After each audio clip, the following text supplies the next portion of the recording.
ဘုရားရှင်ကိုယ်ွယ်ကြတယ်စီကကြတယ်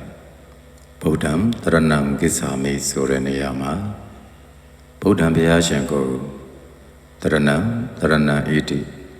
ကိုယ်ွယ်လဲလျောင်းစီကရာဟူ၍ကိစ္ဆာမိစီကပါ၏လို့အဓိပ္ပာယ်ရတဲ့ကိုယ်ွယ်ခြင်းအပြင်ကိုယ်ွယ်ကြတယ်ဘုရားကိုဘာလို့ကိုယ်ွယ်တာလဲ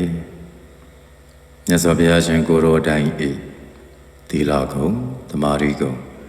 ပညာဂုဏ်ဝိမု ക്തി ဂုဏ်ဝိမု ക്തി ဉာဏတသနာဂုဏ်စတဲ့ဂုဏ်တွေများစွာရှိတာကိုကြီးညိုတာတာမန်လူတို့တဲ့ထူးခြားလွန်ကဲစွာသီလအပြင်ပြည့်စုံတော်မူတယ်တာမန်လူတို့တဲ့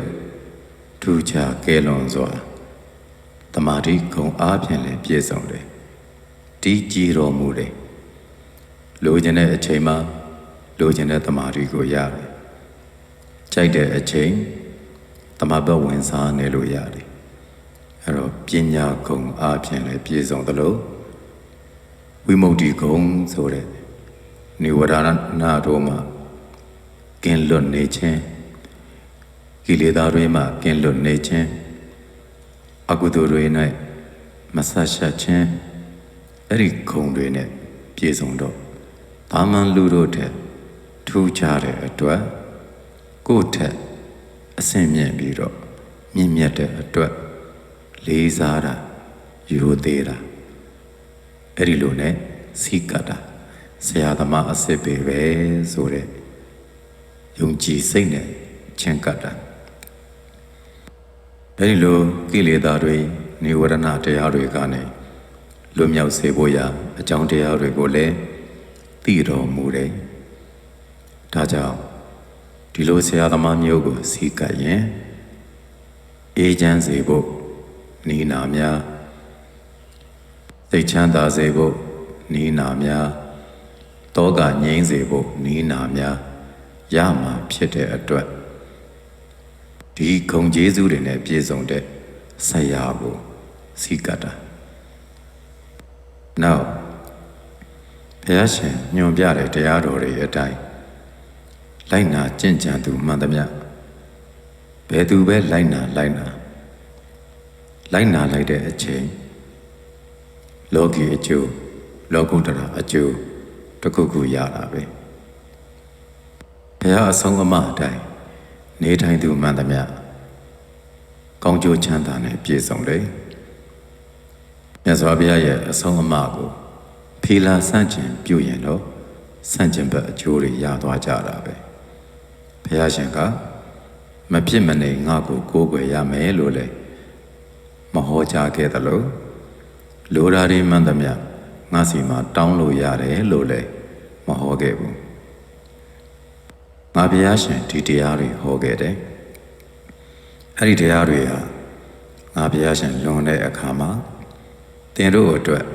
ဆရာအနေနဲ့ကြံခဲ့လိမ့်မယ်ဒီတော့မြတ်စွာဘုရားဘာတွေဟောပြီးတော့ဘာတွေကြံခဲ့တာလဲအနှစ်ချုပ်အဖြစ်မကောင်းမှုတွေဘာမှမလုပ်ဖို့ဟောကြားထားတယ်ဒါမြတ်စွာဘုရားခြံထားခဲ့တော့တရားပဲမကောင်းမှုဆိုကာယကံအားဖြင့်လည်းမလုပ်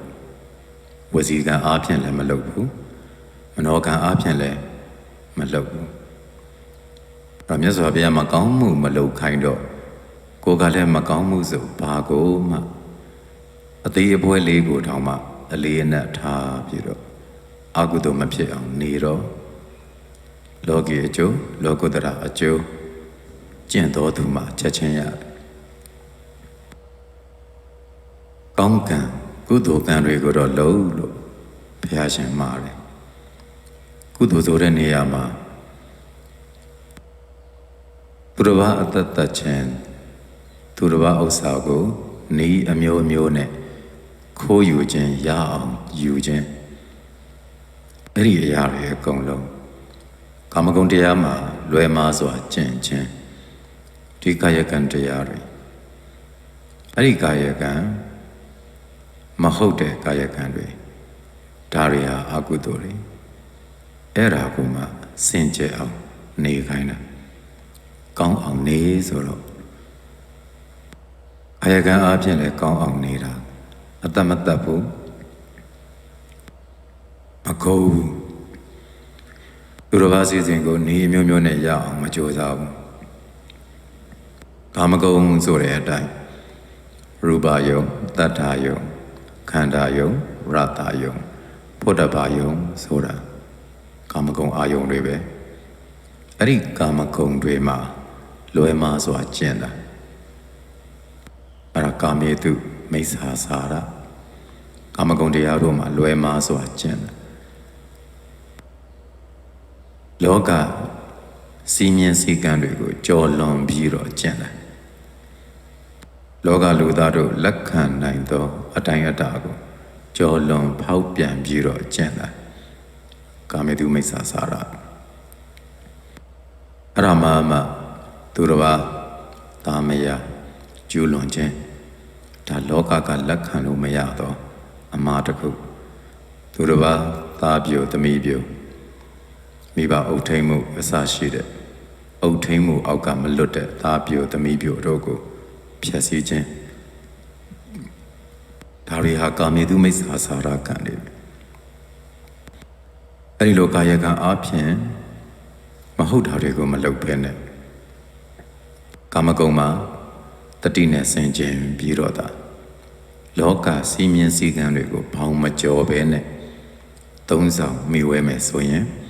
ကာမေတုမိစ္ဆာစာရမဖြစ်တော့ကောင်းအောင်နေမကောင်းမှုကိုရှောင်ထားတာတော့ဟုတ်ပြီကောင်းတာတော့လုပ်ရအောင်မယ်ကောင်းတာတွေလုပ်တယ်ဆိုတော့ကိုယ်အသက်မသက်ရင်တတ္တဝါလေးတွေကိုကြောင့်ချမ်းသာမယ်ဒီနေရာမှာအသက်မသက်တလို့တတ္တာကိုလည်းအာမပေးဘူးဆိုရင်ကျန်တဲ့အပိုင်းတွေသူ့ရဲ့အစာအသောက်အနေအထိုင်မှာသူတစ်ပါးအသက်ကိုတတ်ပြီးမှစားရတောက်ရခြင်းတပ်ဖြတ်ထားသောအရာတွေကိုစားခြင်းတောက်ခြင်းစတဲ့အရာတွေနောက်ဆက်တွဲအပြင်သူ့ဘာသာသူမေတ္တာကြီးရင်ကြီးတယ်လို့ရှောင်လာလိမ့်မယ်ဒါမေတ္တာအပေါ်မှာပဲအခြေခံတယ်လူတဦးချင်းရဲ့ယုံကြည်မှုအလေးအနက်အတိုင်းတာပေါ်မှာပဲမူတည်တယ်ပြီးတော့မြတ်စွာဘုရားအဆုံးအမအတိုင်းနေမယ်ဆိုလေးနက်တဲ့ဂရုကာရဝဘက်ကနေပြီးတော့စဉ်းစားပြီးတော့ကြင်ကြံတဲ့သူတွေဟာကောင်းကျိုးတွေနဲ့ပြည့်တယ်ကောင်းခြင်းမင်္ဂလာတွေကိုပြုလုပ်နေတာမြည်တယ်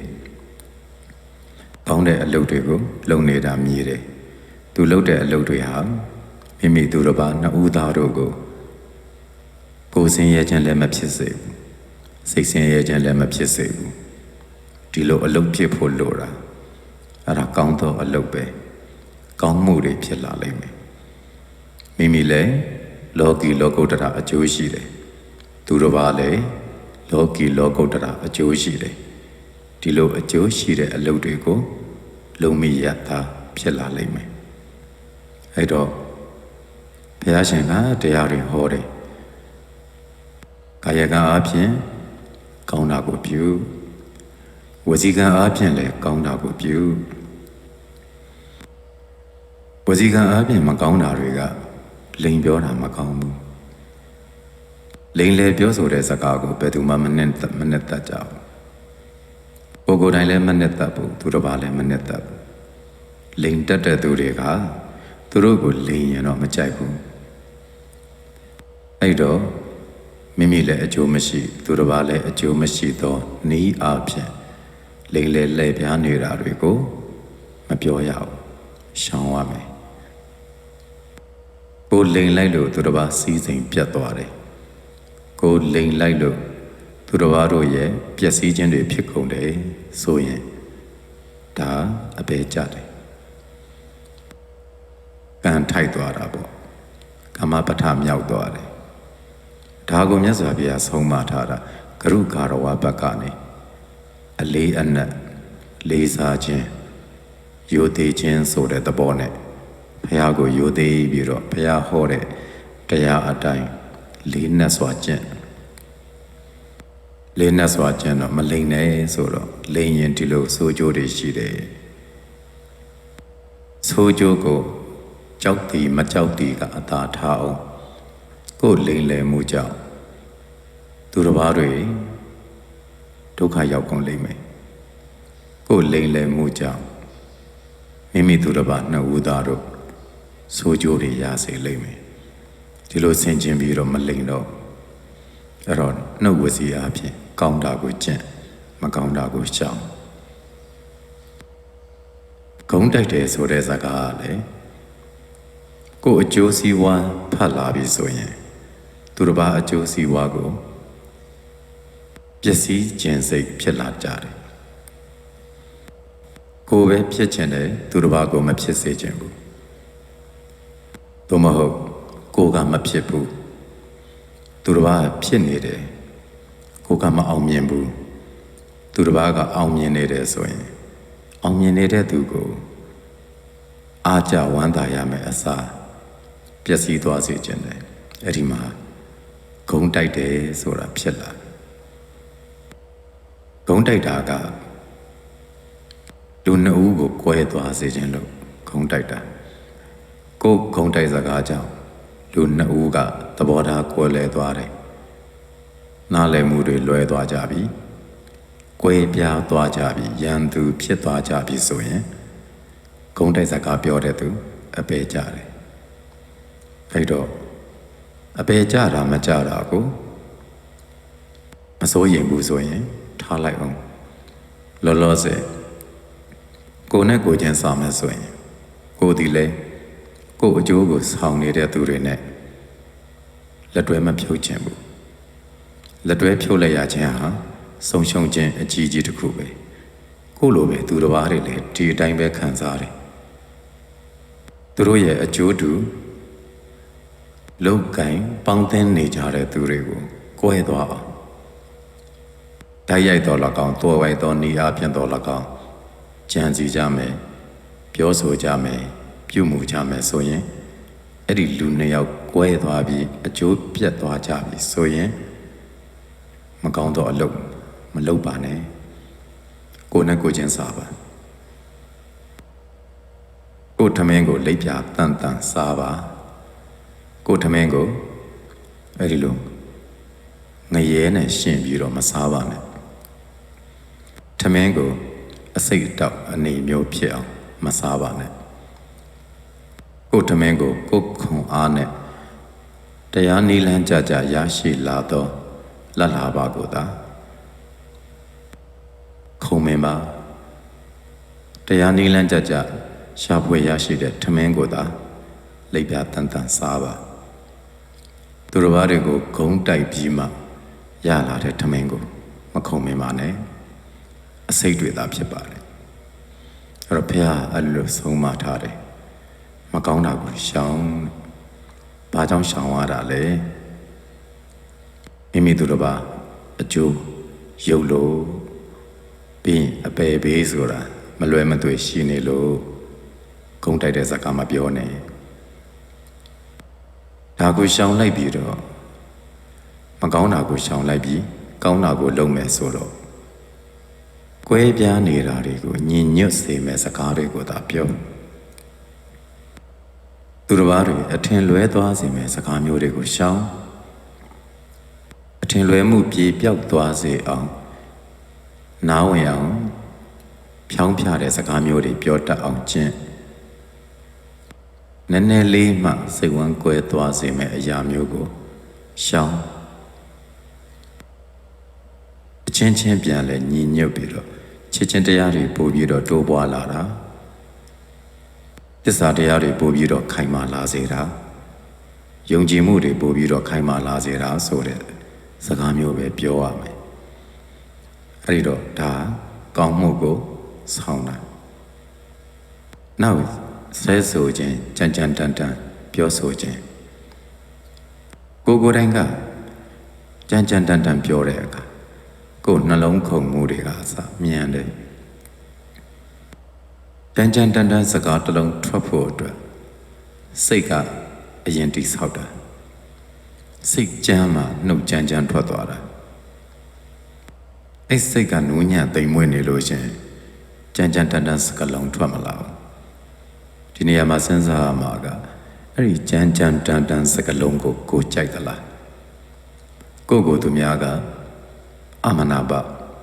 မကြောင်းဝင်မနာတာပြောတဲ့စကားကိုပြောသလားကိုလက်ခံနိုင်သလားဒါစဉ်းစားရတယ်အဲ့လိုစဉ်းစားလိုက်ပြီးတော့ကိုလည်းမကြိုက်ဘူးကိုလည်းလက်မခံနိုင်ဘူးလောကကလည်းလက်မခံနိုင်တဲ့အင်မတန်မှနားဝင်ရခတ်သောကြမ်းတမ်းသောယုံမာသောစကားမျိုးကိုမပြောရဘူးမဆဲဆိုရဘူးမင်္ဂလာရှိသွားတယ်အဲ့တော့မကောင်းသောကြမ်းတန်ပြောဆိုမှုကိုရှောင်လိုက်တယ်မကောင်းတာကိုတော့ရှောင်ပြီးသွားပြီကောင်းတာကိုဆောင်မှမလုပ်မလဲကြမ်းတန်ပြောမယ်နေရမှာစကားသည်ဆဲပြီးတော့ပြောတော့လေဒီစကားပဲနားဝင်လွယ်အောင်ပြောတော့လေဒီစကားပဲတက်ရောက်မှုကကွာသွားတယ်စကားတူပေမဲ့ကြမ်းတန်ပြောပြီးတော့ခိုင်းတဲ့အလုပ်တစ်ခုကိုဟိုဘက်ကလူကကြီးပြူမလုပ်ဘူးချိုသားပြောတယ်မေတ္တာအစစ်ပါတဲ့စကားနဲ့ပြောတယ်မေတ္တာအစစ်ပါတယ်လို့ပြောပြီးပြီမေတ္တာမပါဘဲနဲ့ဟန်ဆောင်ပြီးတော့ချိုသားတာမျိုးမဟုတ်ဘူးတကယ်သူကမေတ္တာရှိတယ်တစ်ဖက်သူကိုနဲ့ထပ်တူကိုချင်းစာပေးထားပြီးမှစကားပြောတယ်အဲ့တော့အပေါ်အလွန်နေပြောတာလည်းမဟုတ်ဘူးလောကုစကားလည်းမဟုတ်ဘူးပင်ကိုပဂရိကိုကမေတ္တာကြီးမားလို့မေတ္တာစကားတွေထွက်လာတာပင်ကိုပဂရိကိုကကရုဏာပွားနေတဲ့အတွက်ကိုချင်းစာစိတ်တွေကနေပေါက်ဖွာလာသောစကားမျိုးတွေဖြစ်ရမယ်ဒါဆိုရင်နားထောင်တဲ့သူနားထောင်လွယ်တဲ့စကားလုံးလေးတွေပြောလာမယ်နားထောင်တဲ့သူလက်ခံနိုင်တဲ့အသုံးအနှုန်းတွေကိုသုံးလိုက်မယ်အဲ့လိုချိုသားပြောပြီးတော့ဖြောင်းပြတတ်တဲ့စကားစီယုံတတ်တဲ့စကားမျိုးပြောရမယ်ဒါကောင်းမှုကိုဆောင်ထားတာနောက်မကောင်းတာရှောင်တော့လောကီအကျိုးလည်းမဖြစ်တဲ့စကားတွေလောကီမှာလူမှုရေးတွေအစဉ်ပြေသွားစေမှာလားအဲ့လိုလည်းမဟုတ်ဘူးဘဝတုတ္တရစေမှာလားဒါလည်းမဟုတ်ကြံတော့စီးပွားရေးအစရှိတဲ့အရာတွေမှာအစဉ်ပြေသွားစေမယ့်အရာတွေလားဒါလည်းမဟုတ်လူမှုရေးစီးပွားရေးပညာရေးဘာသာရေးဘယ်အရာကိုမှအကျိုးမပြုတော့တတ်အချိန်ဖြုံးသောစကားများအဲ့ဒီစကားမျိုးတွေနှုတ်ကနေထွက်ခြင်းကိုရှောင်ရမယ်ကိုလည်းပဲနှုတ်ကပေါ်တန်ဆိုတော့လူပါပေါ်တန်ဖြစ်လာတယ်နှုတ်ရှာပေါ်ပါလွန်တဲ့သူကိုလူတွေမလေးစားဘူးအဲ့တော့ကိုယ်မှာဆိုးကြိုးကအဲ့ဒီလိုရှိတယ်ကိုကဒီစကားကိုသူများအလုပ်လုပ်နေတာအရေးကြီးတဲ့အချိန်ကြီးမှာအဲ့ဒီအလုပ်တွေပြတ်သွားစေခြင်းလို့အတိတ်ပဲမရှိအချိန်သွားဖြုံးတာမျိုးဒီလိုစကားမျိုးတွေပေါ့ဒါမျိုးတွေရှောင်ရမယ်ရှောင်ပြီးတော့ဘာကိုဆောင်မလဲလောကီအကျိုးတစ်ခုခုဖြစ်သွားမဲ့စကားမျိုးကြာမှာကာလဒေတာကိုကြည်ပြီးတော့ပြောတဲ့ကာလပြောတဲ့အရက်ဒေတာမှာမှပြောတာစကားဆိုတာကိုပြောချင်တိုင်းပြောနေပေမဲ့နားထောင်တဲ့သူကနားထောင်ခြင်းအောင်မှ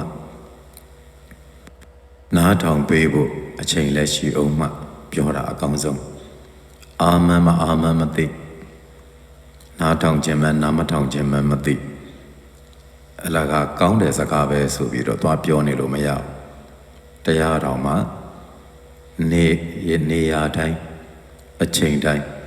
တွေ့တဲ့သူတိုင်းကိုလိုက်ပြီးတော့ဟောနေလို့ရတာမဟုတ်ဘူးဟိုဘက်ကသူနားထောင်ခြင်းအောင်မှနူးညံ့တိမ်မွေးတဲ့စိတ်ရှိနေအောင်မှဘုရားရှင်တော်အဲ့ဒီလိုအနေထားကိုစောင့်ပြီးမှဟောတာ ဣန္ဒြေတွေရင့်ကျက်ပါအောင်မှဟောတိုင်းနားထောင်တာမဟုတ်ဘူးနားထောင်ပြီးတာတော့နားထောင်တိုင်းလိုက်နာတာမဟုတ်ဘူးဆိုတာသိတဲ့အတွက်အကျိုးရှိတဲ့စကားတောင်မှကာလဒေသကိုကြည့်ပြီးတော့ပြောတတ်ရတယ်ဒါဆိုကောင်းကျိုးတွေပဲဖြစ်လာမယ်ကိုယ်လည်းလူတွေမညှို့ညင်ဘူးအပေဘေးစားသူတို့လည်းမရတော့ဘူးအဲ့ဒါကောင်းမှုကိုဆောင်ထားတာစိတ်အားဖြင့်လည်းကြည့်မယ်စိတ်ဖြင့်မြတ်စွာဘုရားဆုံးမထားတာအဘိဇာအဲ့ဒီတရားဒုစရိုက်တရားမတွေးရဘူးကိုယ်နဲ့လည်းမဆိုင်ပဲနဲ့သူတစ်ပါးသူ့ကံဉဏ်ဝရိယနဲ့ရထားတဲ့အရာတွေကိုလကားရကြတယ်သူများရှာဝေထားတဲ့စီစဉ်ကိုအလကားရကြတယ်သူ့စီစဉ်ကိုကိုယ်စီစဉ်ဖြစ်စေကြတယ်သူပိုင်တာတွေအကုန်လုံးကိုယ်အပိုင်တွေဖြစ်ခြင်းတယ်ကိုယ်ချွေးလဲတစ်စက်မှမပါဘူးကိုယ်လုံးလာလဲတစ်စက်မှမပါဘူးကိုယ်ညံလဲတစ်စက်မှပါမထားတဲ့သူတစ်ပါးရဲ့ကံဉဏ်ဝိရိယနဲ့ရထားသောအရာတွေကိုမတော်လောဘနဲ့မကြံနဲ့လို့ဘုရားဟောထားတယ်အဲ့တော့မြတ်စွာဘုရားဒီလိုဆုံးမထားတော့ဆုံးမတဲ့အတိုင်းလိုက်နာပြီးတော့ဒီလိုမျိုးစိတ်အကြံမဖြစ်အောင်တတိနဲ့ကိုစောင့်တော့လောကီအကျိုးဖြစ်တယ်လောလောဆယ်ကိုငြိမ်းချမ်းတယ်ကိုယ်တိုင်ငြိမ်းချမ်းပြီးတော့ကိုကြောင့်သူတစ်ပါးအန္တရာယ်ကင်းတယ်ကိုကြောင့်သူတစ်ပါးလည်းငြိမ်းချမ်းတယ်အဲ့လိုသူတစ်ပါးစည်းစိမ်ကိုရှေ့ရှုမကြံပဲနဲ့မေတ္တာပဲပွားပေးရမှာအစဉ်ပြေပါစေကျမ်းမာချမ်းသာပါစေလို့သမျှအကုန်အစဉ်ပြေပါစေသူစည်းစိမ်ကိုကိုစည်းစိမ်ဖြစ်အောင်မကြံတော့ပဲနဲ့သူစည်းစိမ်တော်မှာပို့ပြီးတော့တိုးတက်ရတိုးတက်ကြောင်းမတိုးတက်ရင်တော့မှဒီမြဲအတိုင်းကဆုပ်ယုံမသွားရအောင်အဲ့ဒီလိုမျိုးတွေစိတ်ဆန္ဒရှိနေရမှာနည်းနည်းလေးတော့မပြတ်မလိုက်နဲ့မပြတ်မပဲနဲ့သူ့ရဲ့တိုးတက်မှုအောင်မြင်မှုစတဲ့အရာတွေကိုမေတ္တာတရားတွေမုဒိတာတရားတွေနဲ့စောင့်ရှောက်ထားရမှာကိုယ်စိတ်ကိုစိတ်ဖြူနေတဲ့သူကစကားတွေအလိုလိုဖြူစင်လာလိမ့်မယ်စိတ်စင်ကြယ်နေတဲ့သူကစင်ကြယ်တဲ့စကားတွေကိုပြောနိုင်တယ်အဲ့ဒီစိတ်ဖြောင့်မတ်နေတဲ့သူကဖြောင့်မတ်တဲ့စကားတွေကိုပြောလာလိမ့်မယ်ဖြောင့်မတ်တဲ့အလုပ်တွေကိုလုပ်လာလိမ့်မယ်အဲ့တော့စိတ်ကအခြေခံကျနေတယ်အဘိဇာကိုရှောင်အနာဘိဇာအလိုမကြည့်ခြင်းမမှတ်မောခြင်းဆိုတဲ့သဘောမျိုးဖြစ်အောင်ကိုတတိနဲ့ဆုံးမဆောင်ကြည့်ဉာဏ်နဲ့စင်ကျင်ပြီးတော့တတိပညာတို့နဲ့ကိုဆုံးမပြီးတော့နေရမယ်လို့ဘုရားဟောတယ်အဲ့ဒါဘုရားဟောတဲ့အတိုင်းလိုက်နာကျင့်ကြံလိုက်တော့မြတ်စွာဘုရားရဲ့အဆုံးအမကသာသနာပဲကိုကအဲ့သာသနာကိုပြုနေတာဖြစ်တဲ့အတွက်ဘုရားပြောသလိုနေရင်ချမ်းသာမယ်ဘုရားပြောသလိုမနေရင်တော့ရှောင်ခိုင်းတာကိုမရှောင်ဘူးဆောင်ခိုင်းတာကိုမဆောင်ဘူးဆိုရင်တော့နေလဲဆင်းရဲညလဲဆင်းရဲလူဘဝမှာတည်းလူငရဲဘဝကိုရောက်လိမ့်မယ်နောက်စိတ်ထဲမှာပြာပါတာသူများကိုဖျက်ဆီးကြတာဒေါသသဘောတရားတွေဒေါသနဲ့အတူဣဒ္ဓမစ္စရိယတရားတွေပါလာမယ်မနာလိုတယ်ဝန်တိုးတယ်ဒါကြောင့်ဖျက်ဆီးကြတာသူများကိုအဲ့လိုဖျက်ဆီးခြင်းစိတ်ကြီးကိုတော်လေးပွားနေမယ်ဆိုရင်ဒီစိတ်မနှောအင်မတန်ကြမ်းတမ်းပြီးတော့ပုံနေတဲ့အတွက်သူကိုယ်တိုင်အရင်လောင်ကျွမ်းတယ်လောင်ကျွမ်းနေတဲ့ဒီလူဟာကြံတဲ့သူတွေကိုဘလို့မှအေးချမ်းမှုမပေးနိုင်ဘူးမပေးနိုင်တဲ့အခါကျတော့မိမိသူတစ်ပါးကိုယ်ဆင်းရဲခြင်းစိတ်ဆင်းရဲခြင်းတွေဖြစ်စေသိရင်အပေကြတယ်အဲ့တော့မြတ်စွာဘုရားကပြာပါဒကိုရှောင်သူတစ်ပါးစီစဉ်ပျက်စီးအောင်မကြံပါနဲ့အပြာပါဒသူတစ်ပါးစီစဉ်ကိုပျက်စီးအောင်မကြံခြင်းတနည်းအားဖြင့်မေတ္တာတရား ဗျာပါဒတွေမပွားဘဲနဲ့မေတ္တာပဲပွားလို့ဆိုလိုတာအဲ့ဒါကောင်းမှုကိုဆောင်တာတတ္တဝါတွေကျမ်းမာချမ်းသာကြပါစေရန်ကင်းကြပါစေကိုယ်ဆင်းရဲခြင်းကင်းကြပါစေစိတ်ဆင်းရဲခြင်းကင်းကြပါစေမိမိရဲ့ခန္ဓာဝန်ကိုကောင်းမွန်စွာဆောင်ရွက်နိုင်ကြပါစေတကယ်စိတ်ရင်တကယ်မေတ္တာရင်စေတနာရင်နဲ့စိတ်ထားတာနှုတ်ကနေပြီးတော့တတ္တဝါတွေကျမ်းမာချမ်းသာကြပါစေကိုယ်ဆင်းရဲခြင်းကင်းကြပါစေ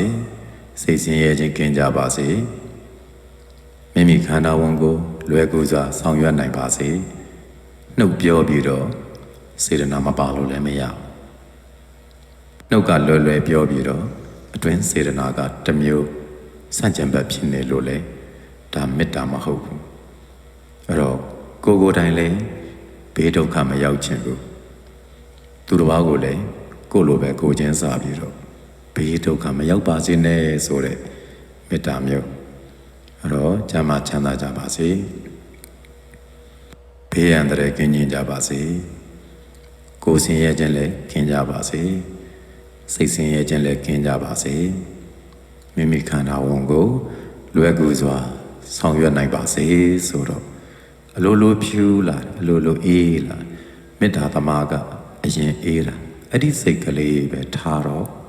ကောင်းမှုကိုဆောင်တယ်လို့ခေါ်တယ်လောလောဆယ်ကိုငြိမ့်တယ်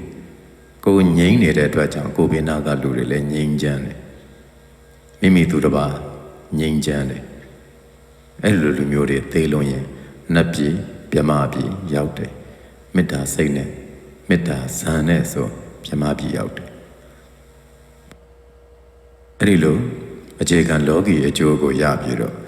မေတ္တာအခြေခံရှိတဲ့သူတွေတရားဘာဝနာပွားများအားထုတ်လို့ကောင်းတယ်စိတ်မကြမ်းတမ်းဘူးဒါကြောင့်ဘုရားရှင်ကသာရရာဟုလာကိုမှာထားတယ်မေတ္တံဘာဝနာဘာဝေဟိจิตတာမေတ္တာဘာဝနာကိုပွား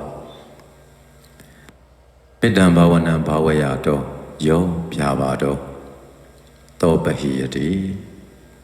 ဗျာပါဒရှိရင်အဲ့ဗျာပါဒကိုပယ်နိုင်တယ်လူတွေရဲ့စိတ်ဟာဗျာပါဒဆိုတဲ့သဘောတရားနဲ့ကြမ်းတမ်းနေတတ်တယ်သူတို့ဘာကိုဖြည့်ဆည်းလို့စိတ်ရှိတယ်အဲ့ဖြည့်ဆည်းလို့စိတ်ရှိတဲ့ဥစ္စာကိုပဟိယိတတိပယ်နိုင်အောင်မေတ္တာပွားပေးရတယ်ဒါမြတ်စွာဘုရားမှားတာဗျာပါဒကိုပယ်အောင်မေတ္တာပွားဒီတော့မေတ္တာစိတ်ပွားနေခြင်းဟာကောင်းတာကိုဆောင်တာပဲအဲ့တော့မေတ္တာကရုဏာမုဒိတာဥပေက္ခဘုရားရှင်ကပွားခိုင်းတယ်ဒီဘက်မှာဒေါသအိတ်တာမစ္စရိယကုက္ကုဇာတရားတွေကိုပယ်ခိုင်းတယ်ပယ်ခိုင်းတဲ့တရားကိုပယ်တယ်ဒါမကောင်းမှုကိုရှောင်လိုက်တာပွားခိုင်းတဲ့တရားကိုပွားတယ်ဒါကောင်းမှုကိုဆောင်လိုက်တာ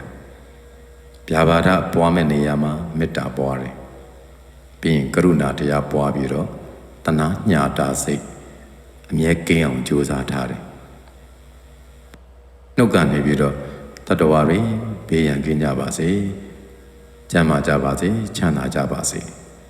နှုတ်ကတတ်တတ်ပြောနေုံနဲ့မေတ္တာဖြစ်သွားတာမဟုတ်ဘူးနှုတ်ကတတ်တတ်ပြောနေုံနဲ့ကရုဏာဖြစ်သွားတာမဟုတ်ဘူးအတွင်းစိတ်ကိုကကိုယ်နဲ့ကိုယ်ချင်းစားပြီးတော့အဆအဆင်ပြေပါစေကိုယ်ဆင်းရဲခြင်းကင်းပါစေစိတ်ဆင်းရဲခြင်းလည်းကင်းပါစေကိုယ်ရှိမှမောင်ဖြူကိုတွေ့မယ်အဲ့ဒီမောင်ဖြူကိုကြည့်ဒီမောင်ဖြူဘေးကင်းပါစေကိုယ်ဆင်းရဲခြင်းကင်းပါစေစိတ်ဆင်းရဲခြင်းကင်းပါစေကိုယ်ခန္ဓာဝင်ကိုယ်တာဝန်ကိုပေါ်ပါပါနဲ့ဆောင်ရွက်နိုင်ပါစေအခက်ခဲတွေမရှိပါစေနဲ့ဒါတိုက်ရိုက်မျက်စိရှိမှရှိတဲ့သူကိုကြည့်ပြီးတော့အဲ့ဒီမေတ္တာပွားနေတာဒီတော့မောင်ဖြူနဲ့ပတ်သက်ပြီးသူဒေါသထွက်เสียမရှိတော့မောင်ဖြူနဲ့ပတ်သက်ပြီးမုန်းเสียမရှိတော့မောင်ဖြူနဲ့ပတ်သက်ပြီးကုသိုလ်တွေပွား အဲ့ဒီကမှတဆင့်တက်ပြီးတော့ဝိပဿနာကမ္မထံအားထုတ်ရင်သူ့မှာမုန်းတဲ့သူဘယ်သူမှမရှိတဲ့အတွက်မလောင်ကျွမ်းသောစိတ်နူးညံ့သောစိတ်ကိုအခြေခံပြီးတော့ဝိပဿနာပွားတဲ့အခါပို့ပြီးတော့ထိရောက်တယ်စိတ်အကျမ်းတွေအနေထိုင်ပြီးမှတရားအားထုတ်တယ်အဲ့တော့ဉာဏ်လည်းပို့ပြီးတော့ဖြစ်စေတယ်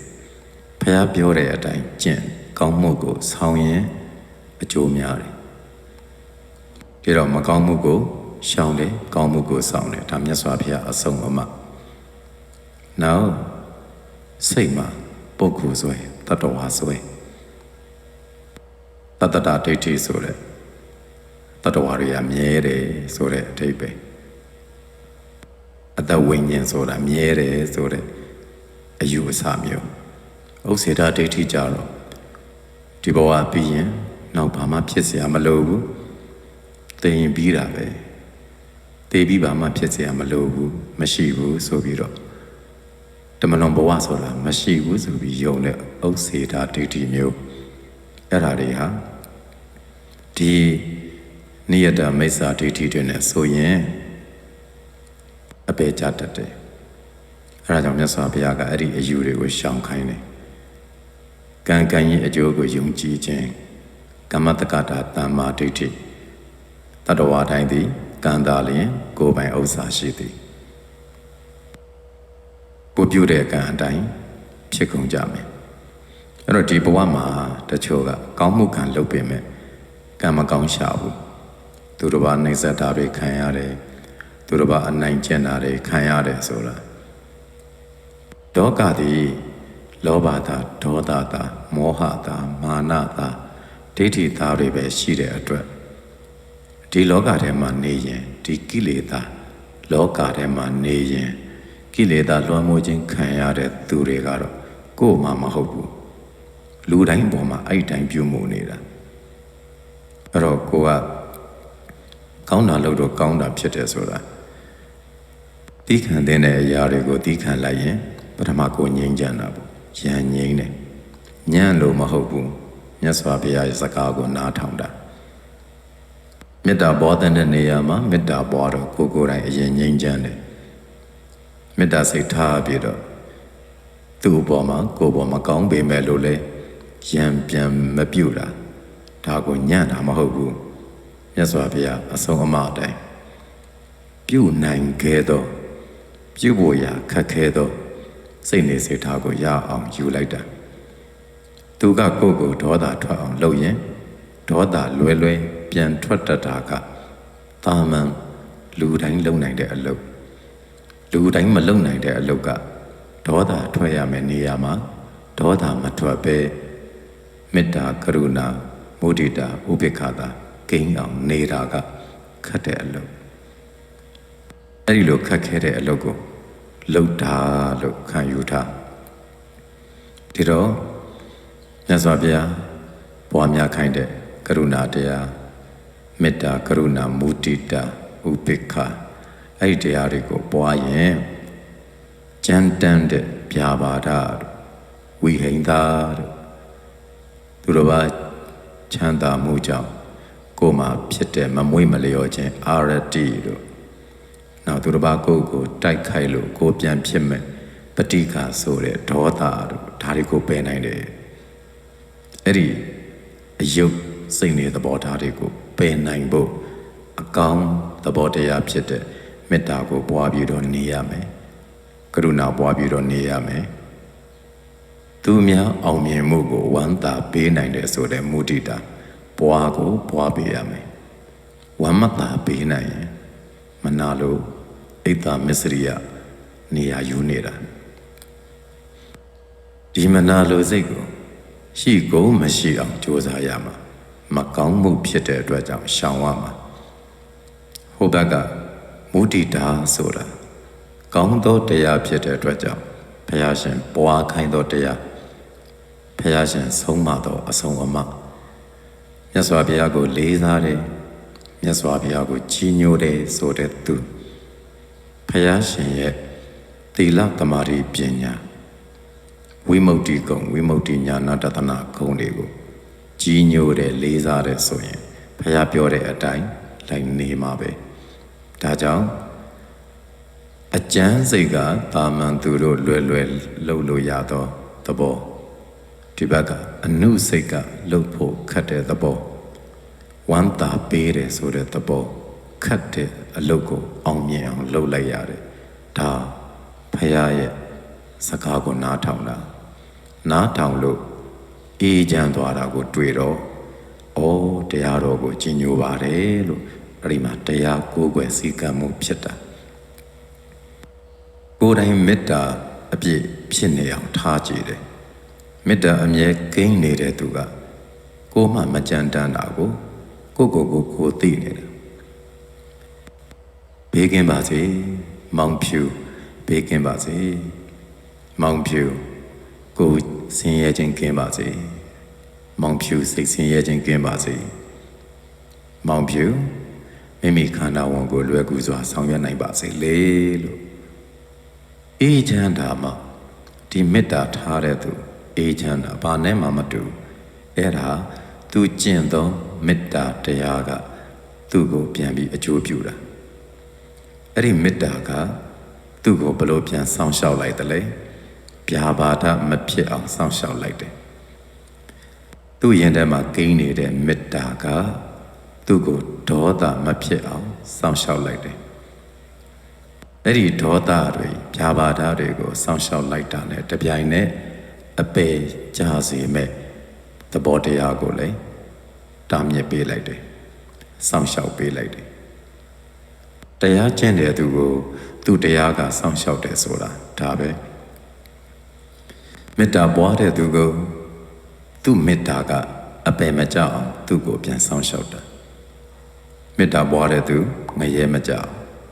မေတ္တာပွားတဲ့သူတရိစ္ဆာန်မဖြစ်ဘူးမေတ္တာပွားတဲ့သူပြိတ္တာမဖြစ်တော့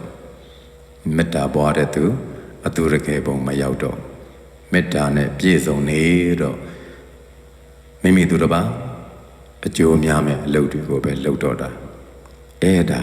သူကျင့်တဲ့တရားကသူ့ကိုပြန်ဆောင်ရှောက်တာမေတ္တာကိန်းတဲ့သူကသူ့မေတ္တာအရာတာကိုတဏှာကြီးမေတ္တာကိန်းနေအောင်နေရင်တဏှာကြီးအေးချမ်းနေတဲ့အတွက်တရားဆိုတာဒါပဲဝိပဿနာဉာဏ်တွေတော့မဟုတ်သေးဘူးလောကီသမထမေတ္တာစိတ်ကလေးကိန်းနေအောင်နေုံနဲ့အေးချမ်းလိုက်တာအဲ့ဒါတရားရဲ့အရာပါအဲ့တော့ဘုရားရှင်သည်တတ္တဝါတွေကောင်းကျိုးအတွက်တရားဟောတော်မူထားတယ်အဲ့ဒီတရားအတိုင်းကျင့်တော်သူတရားအရာသာခံစားရတာအမှန်ပဲဆိုပြီးသူကျင့်တဲ့မေတ္တာတရားကိုကြီးညိုပြီးတော့အဲ့တော့မှကိုးကွယ်တယ်သူကျင့်တဲ့ကရုဏာတရားကိုကြီးညိုပြီးတော့အဲ့တော့မှတရားကိုးကွယ်တယ်သူကျင့်တဲ့မုဒိတာတရားကိုကြောင့်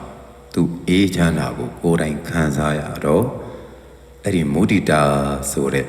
သူတစ်ပါးရဲ့အောင်မြင်မှုကိုဝမ်းသာပေးနိုင်ခြင်းဆိုတဲ့တရားဂုဏ်ကြီးကိုကြီးညိုတာဒီတရားကိန်းတဲ့အခါမှာသူစီမှာမနာလိုခြင်းအလင်းမရှိဝန်တိုခြင်းအလင်းမရှိသူအပါဝင်ဘယ်ပုဂ္ဂိုလ်တွေအပေါ်မှာမှအပြစ်မမြင်တော့မုဒိတာတရားရဲ့အရာတာမုဒိတာတရားရဲ့ရလတ်ကိုကိုယ်တိုင်ခံစားရတော့တရားသည်ဤကဲ့သို့အေးချမ်းပေ၏ကြီးညိုပါ၏ဆိုပြီးတော့သူကျင့်သောမုဒိတာတရားကိုကြီးညိုတာတရားဆိုတာအဲ့ဒါတော့သူကျင့်သောဥပေက္ခတရားသူများကကိုယ်ဆဲရင်တစ်ခွန်းဆဲနှစ်ခွန်းပြန်ဆဲပလိုက်မယ်တစ်ချက်ရိုက်ရင်နှစ်ချက်ပြန်ရိုက်ပလိုက်မယ်ဆိုတဲ့စိတ်မျိုးတွေမဖြစ်ရအောင်ပဋိက္ခကိုချိုးနှိမ်နိုင်ဖို့တပ္ပေတ္တာကမ္မတကာတတ္တဝါတို့သည်ကိုယ်ပိုင်ဥစ္စာသာရှိသည်သူပြုသောကံသည်သူ့အတွက်အကျိုးပေးလိမ့်မည်ကိုပြုသောကံသည်ကိုအကျိုးပေးလိမ့်မည်သူပြုတဲ့အကုသိုလ်ကိုကပြန်တုံ့ပြန်ရင်သူနဲ့အတူတူပဲကိုကဘာမှမထူးခြားဘူးသူအကုသိုလ်နေတဲ့ကိုအယောက်မခံဘူးသူအကုသိုလ်မေးကိုအလောင်းမခံဘူး အလောင်းမခံဘဲနဲ့သူဒီလေသူ့အတိတ်ကပြုခဲ့တဲ့ကံတွေနဲ့ဒီဘဝမှာလူလာဖြစ်တယ်အခုဒီဘဝမှာသူပြုတဲ့ကံတွေအတိုင်းသူသွားမှာဒါကြောင့်ငါအနေနဲ့ဘာမှသူနဲ့ပတ်သက်ပြီးလောင်ကျွမ်းစရာအကြောင်းမရှိဘူးငါဒီလေအတိတ်ကပြုခဲ့တဲ့ကံတွေကြောင့်ကိုပြုတဲ့ကံတွေအတိုင်းဒီဘဝမှာလူလာဖြစ်တယ်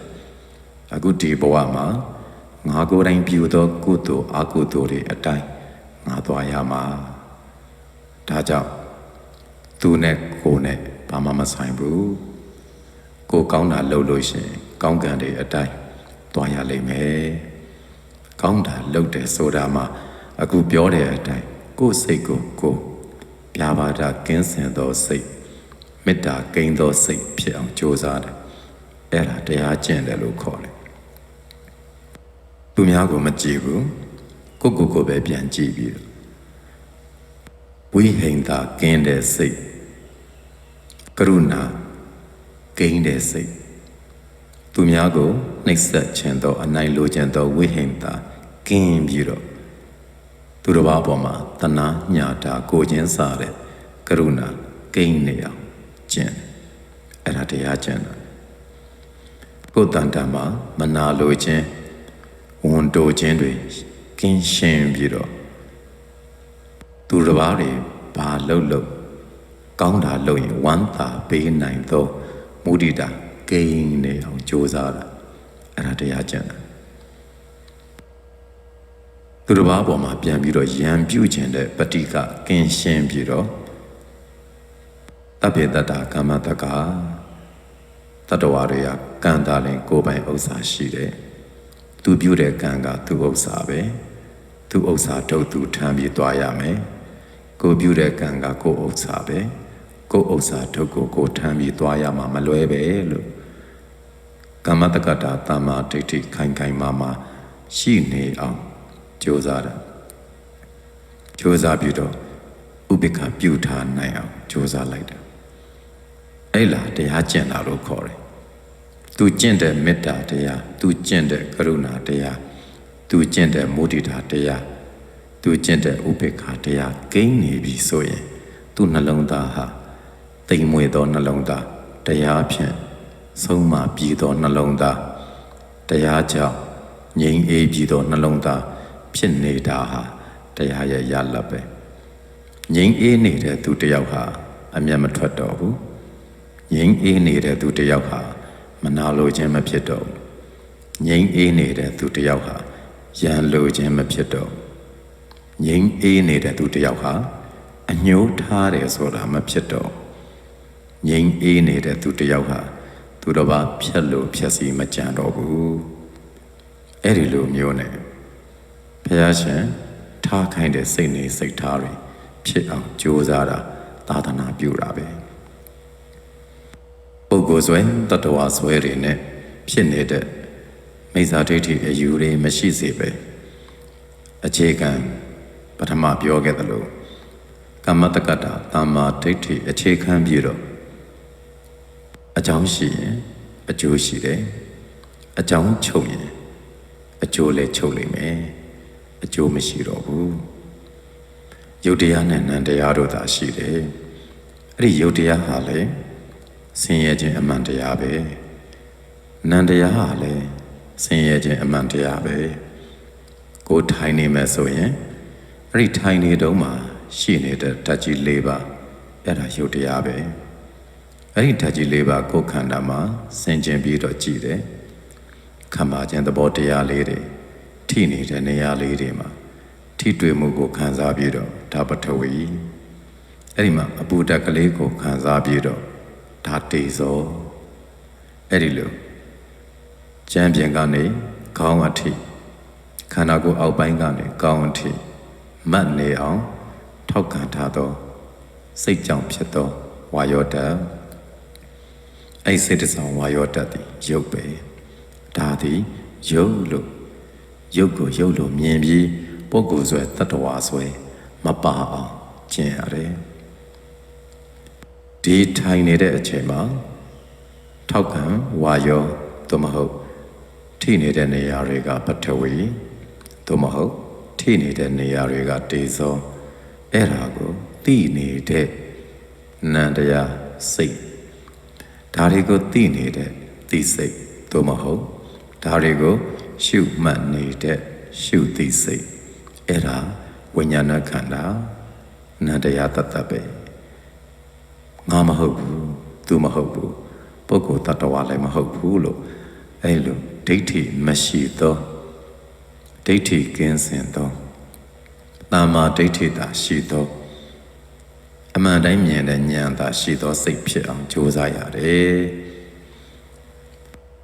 အိဇာဒိဋ္ဌိနေရာမှာသမ္မာဒိဋ္ဌိကိန်းနေအောင်ကြိုးစားနေတာအချိန်တိုင်းမှာသမ္မာဒိဋ္ဌိလို့ခေါ်တဲ့အမှန်တိုင်းမြင်သောဉာဏ်ကိန်းနေအောင်ကြိုးစားတာဘုရားအဆုံးအမတိုင်းနေတာအမှန်တိုင်းမြင်တော့တဏှာဆွဲမရှိဘူးမာနဆွဲမရှိဘူးဒိဋ္ဌိဆွဲမရှိဘူးငါဥစ္စာလို့မမြင်တော့ဘဲနဲ့ယုံနဲ့နံသာရှိသည်လို့မြင်တော့တဏှာဆွဲပြုတ်တယ်ငါမရှိဘူးငါမဟုတ်ဘူးလို့မြင်တော့ယုံနဲ့နံသာရှိတယ်လို့မြင်တော့မာနပြုတ်တယ်ငါအတ္တမဟုတ်ဘူးယုံနဲ့နံသာဖြစ်တယ်လို့မြင်တော့ဒိဋ္ဌိပြုတ်တယ်တဏှာမာနဒိဋ္ဌိတရားတွေကင်းစင်သွားစေတယ်ဉာဏ်ကိန်းနေလို့ရှင်ဒါကြောင့်ဘုရားအဆုံးအမအတိုင်းဉာဏ်ကိန်းအောင်နေလိုက်တော့အေးချမ်းတယ်တဏှာဆွဲမရှိတော့အေးချမ်းတယ်မာနဆွဲမရှိတော့လေအေးချမ်းတယ်ဒိဋ္ဌိဆွဲမရှိတော့လေအေးချမ်းတယ်အဲ့ဒီလိုအေးချမ်းနေခြင်းဟာတရားရဲ့အရာသာပဲမြတ်ဗုဒ္ဓရဲ့အဆုံးအမတွေအတိုင်းနေတယ်ဆိုတာတရားအတိုင်းကျင့်နေတာကိုပြောတာတရားသည်ဟောတော်တရားကိုဟောတော်တရားအတိုင်းထားလို့မရဘူးဟောတဲ့သူကသူဟောတဲ့အတိုင်းသူ့နှလုံးသားမှာတရားကိန်းအောင်ကျင့်ရတယ်နာပြီဆိုရင်လေတရားကိုနာလိုက်တဲ့သူသည်အဲ့ဒီနာတော်တရားကိုနာပြီးအောင်လွတ်မထားရဘူးနာတဲ့နေရာမှာပဲပြစ်မထားခဲ့ရဘူးသူနာတဲ့တရားကိုပြန်နှလုံးသွင်းရတယ်သူနာတဲ့တရားကိုလက်တွေ့ကျင့်သုံးရတယ်အဲ့လိုကျင့်သုံးတော့မှတရားအရာတာကိုသိတာကျင့်သုံးသူသာလည်းတရားအရာတာကိုသိတယ်မကျင့်ဘဲနဲ့ဟောယုံဟောနေတဲ့အခါမကျင့်ဘဲနဲ့နာယုံနာနေတဲ့အခါဟင်းမွေစွန်းနေနဲ့တူတယ်ဟင်းချက်တဲ့အခါမှာဟင်းကိုမှွေပေးနေရတဲ့ဇွန်းဟာဟင်းနဲ့ထိတွေ့နေပေမဲ့ဟင်းအရာတာကိုမသိသလိုပဲဟောတာဟောပေမဲ့မေတ္တာရဲ့ငြိမ်းအေးမှုကဘလို့မှမသိဟောတာဟောနေပေမဲ့ကရုဏာရဲ့အေးချမ်းမှုကဘလို့မှမသိတာဟင်းမွေစွန်းပဲနာတာနာနေပေမဲ့မေတ္တာတရားသည်ဘယ်လိုအေးချမ်းစေကြောင်းကရုဏာတရားသည်ဘယ်လိုငြိမ်းချမ်းစေကြောင်းမုဒိတာတရားသည်ဘယ်လိုငြိမ်းအေးမှုကိုပေးကြောင်းဥပေက္ခတရားသည်ဘယ်လိုဉာဏ်ငြိမ်းကြောင်းမသိတော့လေဟင်းမွေဆုံးပဲအဲ့တော့ तू ကတရားအရာသာသိတဲ့သူကရှာနဲ့တူတယ်အချိုပဲရောက်လာအငံပဲရောက်လာအကုန်လုံးကိုသိတယ်ရှာတရားကျင့်တဲ့သူကလေမေတ္တာကဘယ်လိုငြိမ်းတာလဲကရုဏာကဘယ်လိုအေးတာလဲသူတစ်ပါးစိစိမ်ကိုအောင်မြင်မှုကိုဝမ်းသာပေးလိုက်နိုင်တဲ့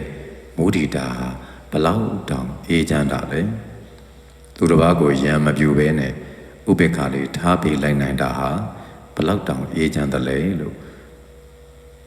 အရာသာကိုသိတဲ့သူကတရားကျင့်တဲ့သူကမှသိနိုင်တာရှာနဲ့တူတဲ့ပုဂ္ဂိုလ်ဒါမြတ်စွာဘုရားအဆုံးအမတွေပဲမြတ်စွာဘုရားရဲ့အဲ့ဒီအဆုံးအမတွေတိုင်းနေပြီးတော့ဘုရားရှင်ကယုံနံဓမ္မသင်္ကာရတရားတို့ဟာမမြဲဘူးဒါဘုရားအဆုံးအမမကောင်းမှုကိုလည်းရှောင်ခဲ့ပြီးပြီကောင်းတာတွေကိုလည်းဆောင်ပြီးပြီကာယကံအားဖြင့်လည်းမကောင်းတဲ့ကာယကံကိုစွန့်ပြီးကောင်းတဲ့ကာယကံကိုသာပြုတယ်ဝစီကံအားဖြင့်လည်းမကောင်းတဲ့စကားတွေကိုရှောင်ပြီးကောင်းတဲ့စကားတွေကိုသာပြောတတ်ပြီ နောကအားဖြင့်လည်းမကောင်းသောစိတ်နေစိတ်ထားအညစ်အကြေးတွေကိုပယ်ဆင်လိုက်ပြီးကောင်းသောစိတ်နေစိတ်ထားအကျင့်တရားတွေကိုပွားများတတ်ပြီးအဲ့ဒီမှာမှအဲ့ဒီခန္ဓာ၅ပါးဆိုတဲ့သဘောတရား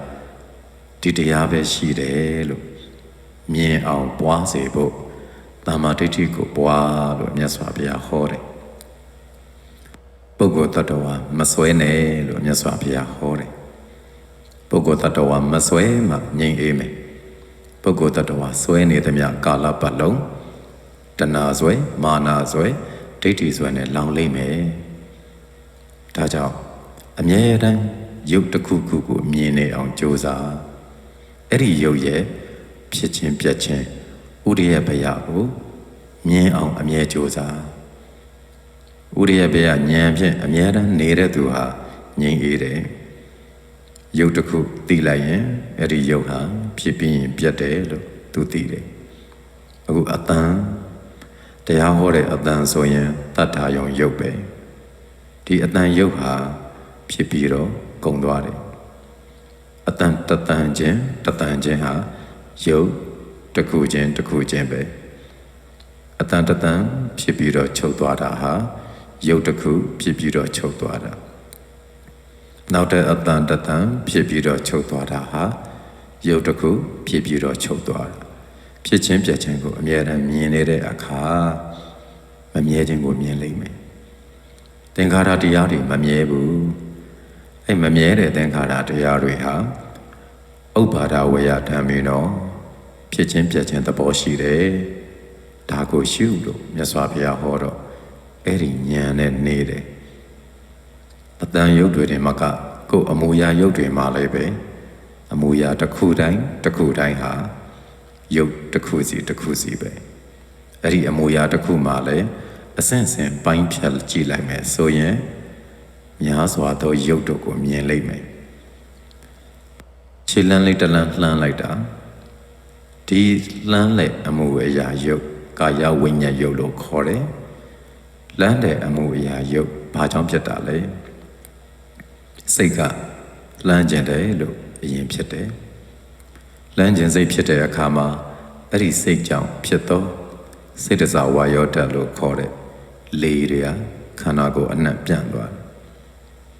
အဲ့စေတစာဝါယောဓာတ်ကပြန့်ပြီးတော့ခြေထောက်ကိုဆွဲလွှဲလိုက်တယ်အဲ့ဒါလှမ်းတဲ့ရုပ်ကလေးတစ်ခုပဲခြေတလမ်းမှာတော့အကြွရုပ်ရှိမယ်အလှမ်းရုပ်ရှိမယ်အခြားရုပ်ရှိမယ်အဲ့လိုအဆင့်ဆင့်ကြည့်ရင်လေရုပ်တွေကိုပို့ပြီးတော့များများမြင်တွေ့လာအဲ့ဒီမှာခြေထောက်ကအကြွရှိတယ်ပြီးရင်ဆွဲငင်ယူလိုက်တဲ့ရုပ်ရှိမယ်ပြီးရင်လွှဲလိုက်တဲ့ရုပ်ရှိမယ်လွှဲပြီးရင်လွတ်လိုက်မယ်လွတ်ပြီးရင်ချလိုက်မယ်ချပြီးရင်ဖိလိုက်မယ်အဲ့လိုအဆင့်6ဆင့်ကိုလည်းအထက်ကထာကဟောတယ်အဲ့လိုအဆင့်တွေပိုင်းပြီးကြည့်တော့လေတစ်ဆင့်တိုင်းမှာဖြစ်တဲ့ရုပ်ဟာနောက်တစ်ဆင့်ကိုမပါပဲချုပ်ခဲ့ဥပမာအကြွမှာဖြစ်တဲ့စေတစာဝါယောဓာတ်ရုပ်သူ့ရဲ့ပေါ်ပါခြင်းသဘောဟာခြေထောက်ကိုဆွဲငင်ယူလိုက်တဲ့နေရာထိပါမသွားဘူးချုပ်ခဲ့ပြီဆွဲငင်ယူလိုက်တဲ့နေရာမှာဖြစ်တဲ့ရုပ်ဟာအလှမ်းကိုပါမသွားဘူးချုပ်ခဲ့ပြီခြေထောက်လှမ်းခြေထောက်အလွှဲမှာဖြစ်လိုက်တော့စိတ်ကြောင့်ဖြစ်တဲ့ဝါယောဓာတ်ရဲ့လှုပ်ရှားမှုအဲဒီဝါယောဓာတ်လှုပ်ရှားမှုရုပ်ဟာအလွတ်ချလိုက်တဲ့သဘောအလွတ်မှာပါမသွားဘူးချုပ်ခဲ့လွတ်လိုက်တဲ့နေရာမှာဖြစ်တဲ့ရုပ်ကအချကိုပါမသွားဘူးချုပ်ခဲ့ချလိုက်တဲ့နေရာမှာဖြစ်တဲ့ရုပ်ကအဖိအနည်းမှာပါမသွားဘူးချုပ်ခဲ့ပြီလို့ရုပ်တို့ဤမမြဲခြင်းရုပ်တို့ဤဖြစ်ပြီးရင်ပြတ်တာကိုအမြဲတမ်းဆင်ခြင်နေပါလို့မြတ်စွာဘုရားဟောတယ်အဲ့ဒါဘုရားရဲ့အဆုံးအမအဲ့ဒီမှာကြွတဲ့အခါမှာလဲသိတဲ့စိတ်ဒါဟာနန္တရားဝိညာဏခန္ဓာထိုသိစိတ်နဲ့အတူခံစားမှုကဝေဒနာခန္ဓာထိုသိစိတ်နဲ့ရှင်းသောမှတ်သားမှုကသင်ညာခန္ဓာအဲ့ဒီလိုကြွသိမှုကိစ္စတစ်ခုလုံးပြည့်စည်အောင်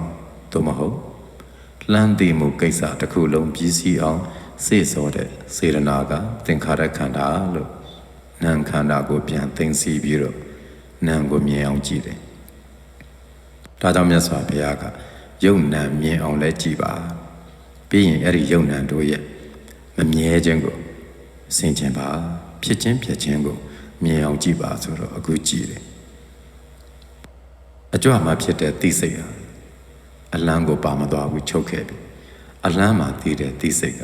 အချကိုပါမသွားဘူးချုပ်ခဲ့ပြီအဲ့တော့နန္တရားမမြဲတာကိုနန္တရားကြီးဖြစ်ပြီးပြက်ခဲ့တာကိုသိသွားသောအဖြစ်ယုံနံဓမ္မသင်္ခါရတရားတို့ရဲ့ဖြစ်ခြင်းပြက်ခြင်းကိုရှုတယ်ဒါဘုရားရဲ့အဆုံးအမယုံနံပဲရှိတယ်ပုဂ္ဂိုလ်လည်းမရှိဘူးတတ္တဝါလည်းမရှိဘူးထိုယုံနံတို့တာလည်းဖြစ်ပြီးတော့ပြက်ကြတယ်ဖြစ်ပြီးတော့ပြက်တဲ့အတွက်ကြောင့်မမြဲဘူးဆင်းရဲတယ်အကြောင်းကြောင့်သာဖြစ်ပြီးတော့အကြောင်းချုပ်ရင်ချုပ်တဲ့အတွက်အစိုးမရအောင်အဲ့တော့မမြဲဆင်းရဲအစိုးမရတော့ဤတရားသည်ငါဥစ္စာမဟုတ်လို့ဆင်ခြင်ပါလို့ဘုရားကဟောတယ်ငါဥစ္စာမဟုတ်လို့ဆင်ခြင်ရင်တဏှာကင်းမယ်အဲ့ဒီမမြဲဆင်းရဲဖောက်ပြန်တဲ့ဒီယုံနံတရားတို့ဟာဖြစ်ပြီးရင်ပြတ်တတ်တယ်လို့ဒိဋ္ဌဓမ္မကြကြမျက်မှောက်မြင်အောင်ကြည့်ပါဆင်းရဲတယ်လို့ဆင်ခြင်လိုက်ပြီးတော့အစိုးမရဘူးလို့ဆင်ခြင်လိုက်ပြီးတဲ့အခါယုံနံပဲတွေ့တယ်ဖြစ်ပြီးရင်ပြတ်သွားတာပဲတွေ့တယ်ဒါကြောင့်ငါမဟုတ်ဘူးယုံနံတို့သာရှိတယ်ငါမဟုတ်ဘူးလို့ရှုပေးပွားပေးလို့ပြောတော့ဒါဘုရားဆုံးမတာအဲ့တိုင်ပွားလိုက်တော့မာနပြုတ်တယ်ယုံနံဓမ္မတို့ကိုမမြဲစင်ရဲ့အစိုးမရဘူးလို့ဆင်ခြင်ပြီးတဲ့အခါအဲ့ဒီယုံနံဓမ္မတို့ဟာငါအတ္တလည်းမဟုတ်ဘူးယုံနံနံသာဖြစ်တယ်မမြဲစင်ရဲ့အစိုးမရတော့တရားတွေသာဖြစ်တယ်လို့ဆင်ခြင်လိုက်တော့ဒိဋ္ဌိပြုတ်တယ်အဲ့လိုတဏှာမာနဒိဋ္ဌိပြုတ်အောင်ဘုရားရှင်ကနေဓမ္မမငါဥစ္စာမဟုတ်လို့ကျင့်ပံများစွာပွားနေသောဟာမသမိငါမဟုတ်ဘူးလို့ကျင့်ပံများစွာပွားနမေသောအတ္တငါအတ္တမဟုတ်ဘူးလို့ကျင့်ပံများစွာပွားပါချက်သားတို့လို့ဘုရားဟောတော့အဲ့ဒါတရားပဲဒီတရားအတိုင်းတသွေမတိမ်လိုက်ပြီးတော့ကျင့်တာဒါဘုရားအဆုံးအမကိုလေးစားပြီးတော့ဆုံးမတဲ့အတိုင်းနေတယ်လို့ခေါ်တယ်ဒီအတိုင်းနေရင်အေးချမ်းကြတယ်အဲ့ဒါတရားအရသာသိတာဘုရားပြောတဲ့အတိုင်းနေတဲ့သူဘုရားပြောတဲ့အတိုင်းကျင့်တဲ့သူဟာငြိမ်းချမ်းတာဒီတော့သူတရားကိုအဲ့တော့မှဩဘုရားပြောသလိုနှလုံးသွင်းဆင်ခြင်တော့ပုဂ္ဂိုလ်ဆွဲတ attva ဆွဲတွေမရှိဘဲနဲ့အနောက်အဖွဲ့တွေကနေလွတ်ပါလားအနောက်အဖွဲ့လွတ်တဲ့စိတ်ဟာအင်မတန်ငြိမ်းချမ်းတာပဲလို့တရားအရသာကိုသိပြီးတော့ရှာနဲ့တူတော်သူဖြစ်လာဟင်းအရသာကိုကောင်းကောင်းသိတဲ့ရှာနဲ့တူတော်တရားသိသူဖြစ်လာတယ်အဲ့ဒါကိုတရားသိတယ်လို့ခေါ်တာဖြစ်ပြမြင်ခြင်းဟာဘယ်လိုမျိုးအစွဲကင်းပြီးတော့အေးချမ်းကြောင်းမမြဲခြင်းကိုမြင်ခြင်းဟာဘယ်လိုအနှောင်ဖွဲ့တွေကင်းသွားပြီးတော့ငြိမ်းချမ်းကြောင်းကျင့်တဲ့သူမှသိတယ်ဟင်းမွေဆုံးလူသားတွေကတော့ပရိစ္ဆာသမုပ္ပါကြီးအစအလဲအဆုံးအလုံးကိုနှုတ်တက်အာကုံဆောင်ပြီးတော့တွတ်ပြောနိုင်ပေမဲ့လို့ရင်ထဲမှာငြိမ်းချမ်းမှုတစ်စက်မှမရှိတဲ့သူဟာဟင်းမွေဆုံးနဲ့တူတဲ့သူတရားအရသာမသိဘဲနဲ့မွေယုံတာမွေးနေရတဲ့ဇွန်းပဲအဲ့ဒါကြောင့်မြတ်စွာဘုရားအဆုံးအမတိုင်းကျင့်ကြံတဲ့သူတွေဟာမြတ်ဗုဒ္ဓရဲ့အဆုံးအမအကြောင်းငြိမ်းအေးတဲ့သူတွေဖြစ်ပါလိမ့်မယ်ဒီမြတ်ဗုဒ္ဓအဆုံးအမတွေအတိုင်းကျင့်ကြံသူမှန်သမျှလောကီအကျိုးလောကုတ္တရာအကျိုးရနိုင်တာဖြစ်တဲ့အတွက်တရားနာသူအပေါင်းသူတော်ကောင်းတို့ဘုရားရှင်ရဲ့တရားတော်တွေရဲ့စောင့်ရှောက်မှုကိုရပြီးအေးချမ်းကြပါစေ